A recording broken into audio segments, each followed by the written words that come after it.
Nemr, and this is the note for April 27th, 2024. Honesty and forgiveness. In the last note, I explored the idea of a different way of judging, one that acknowledged the connection between action and person, but separated condemnation from judgment. If we are not the ones to condemn a person, even ourselves, but are the ones to judge rightly, what happens when we are crossed? After all, there will be moments when we bump into each other with the aspects of our character that are still being worked on. Our wills will be crossed, and action will arise in defense of our will. Indeed, there are some other parts of this journey that are worth exploring. Here, I will venture to explore two parts that seem to be interrelated. Honesty. Honesty is an important aspect of the process of spiritual transformation. Honesty is the expression of knowledge plainly, without manipulations like exaggeration or hiding. We all have deeply held beliefs around honesty. Maybe we believe that it is impossible to be completely honest and get ahead in this world. Maybe we believe instead that there is a scale to levels of honesty, with something like little white lies at the bottom and blatant fabrications at the top. Maybe we believe that there are acceptable levels of deceit on this scale. Maybe we believe that honesty is the goal, but the world isn't organized towards it. We might find it difficult to be honest with a friend or loved one because we assume, maybe rightly, a negative outcome. We bend the truth, hide what the reality of the situation is, and try to ride it out for the sake of avoiding this assumed negative outcome. Let us pause here for a moment and acknowledge the logic of this way. Of course, it seems good and right to protect ourselves and maybe others from negative outcomes. Of course, it seems good and right to do what we can to ease the journey we are on. But something deeper is at work here. When honesty is considered something worth sacrificing for the sake of avoiding negative outcomes, there are ramifications to consider. Trust is a function of honesty. If honesty is questioned in a relationship, trust in that relationship is then questionable. If trust is questionable, self-protection becomes the way. Consider the common trope of the used car salesman. The image of this character is one of dishonesty, even sleaze. Of course, not all used car salespeople are dishonest, yet the trope remains in the popular imagination. The common fear of engaging with the stereotypical used car salesman is that we will be taken advantage of. We can't trust them, and therefore must protect ourselves. The good haggler is then the complementary character. This is the customer for whom the dishonesty of the used car salesman is not a problem. The good haggler knows how to navigate the dangerous interaction so as not to be taken advantage of. They are skilled in verbal sparring, have knowledge of the product being sold, and are therefore able to win. They get the car they want at the price they want and leave the dealership having achieved their goal in spite of the dangers posed by a dishonest guide. While many other things may be at play in this example, relationally, it is the lack of trust that makes self-protecting a requirement. Becoming honest. Being honest doesn't have to do with knowing everything. We are limited beings with limited knowledge, and knowledge about everything is not the end goal. The goal is becoming the kind of person who is willing to be honest, and is honest, even in the face of great temptation to be otherwise. This is the journey from being one kind of person to another.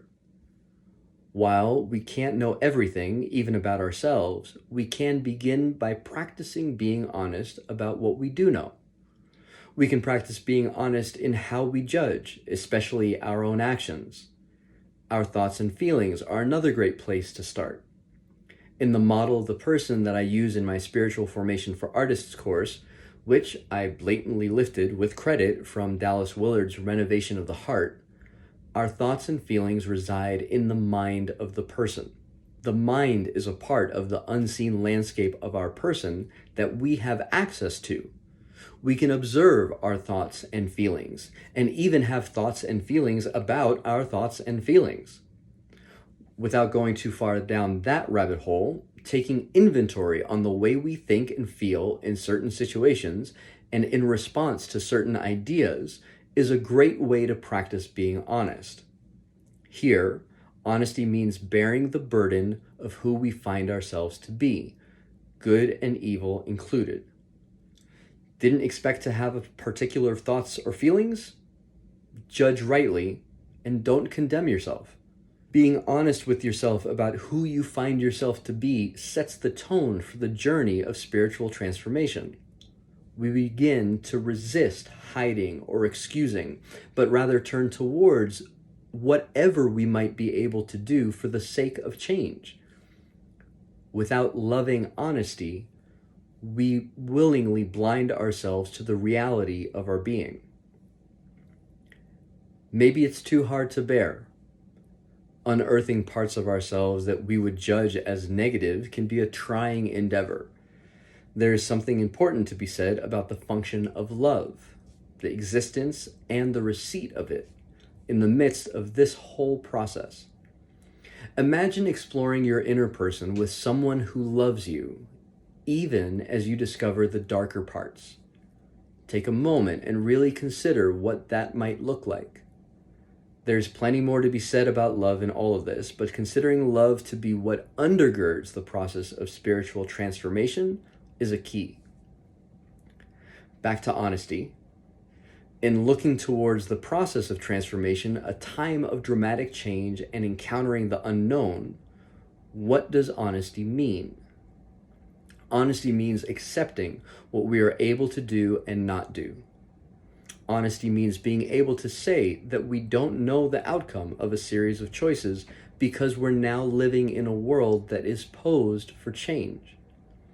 Honesty means considering our own position in the world and working from there.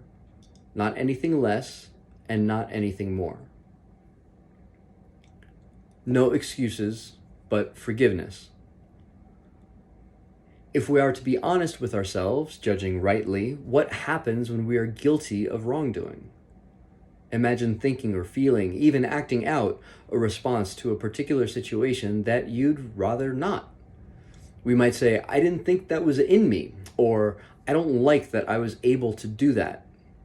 When we do something that clearly misses the mark, what is the following course of action? After recognizing a particular thing, be it arrogance, anger, covetousness, or the like, at work in us, we have a choice. As described in my last note, we might be tempted to excuse ourselves. We will aim to keep the image of ourselves as separate from the actions that come from us, and find the excuse that does that. I was under pressure. I hadn't eaten enough. I was caught off guard. All of these may be true, but if we take the excuse, we miss the gift of the unveiling. When something good or evil at work in us is unveiled, it is a gift. For much of the unseen landscape of the inner person is just that, unseen. It has to be unveiled. If we choose to recognize the connected nature between will and action, we will not allow ourselves to be excused. What happens next is the thing. Once unveiled and unexcused, there seem to be two basic paths. One is to break under the burden of realizing that our person is not who we thought it was. The other is to seek, receive, and ultimately live from a position of forgiveness. Being forgiven is different than being excused. Forgiveness requires acknowledgement of wrongdoing. It requires a moment of exposure in the form of apology. It may even require a time where we bear the guilt or shame of the act. This functions in models of change, as John Maxwell notes. One of the reasons people begin to change is when they have hurt enough. Finally, though, the process of forgiveness assumes a world in which guilt and shame may be relieved by the granting of forgiveness. Forgiveness, then, is an offering of love. Forgiveness releases someone from the guilt or shame they may bear from an act they have executed. In receiving forgiveness, they are free from the stigma and identity that comes with identifying with the bad act and free to rethink their ways. They are reconstituted into a free person with no obligation to the person whom their act offended. Whatever choices they make after this freedom is experienced, to change or not, will be under their own free will. Forgiveness comes out of a desire to see someone as they are, even if that means that we will be hurt. The desire to see someone as they are is rooted in a sense of wonder when confronted with the reality of a human being. This is undergirded by a realization that no change or growth or experience of wonder or love can really be had without first seeing ourselves and those we love as they really are. The willingness, then, to see someone as they are, and further, to be a place in which they may also come to see themselves as they are, is a function of wanting them to have the opportunity to change and grow and experience wonder or love. To be part of the process of unveiling is to press into the good for ourselves and each other. This isn't effortless work, but it is significant, maybe even worthwhile, knowing that the greatest gift we can give to the world is the person that we may become.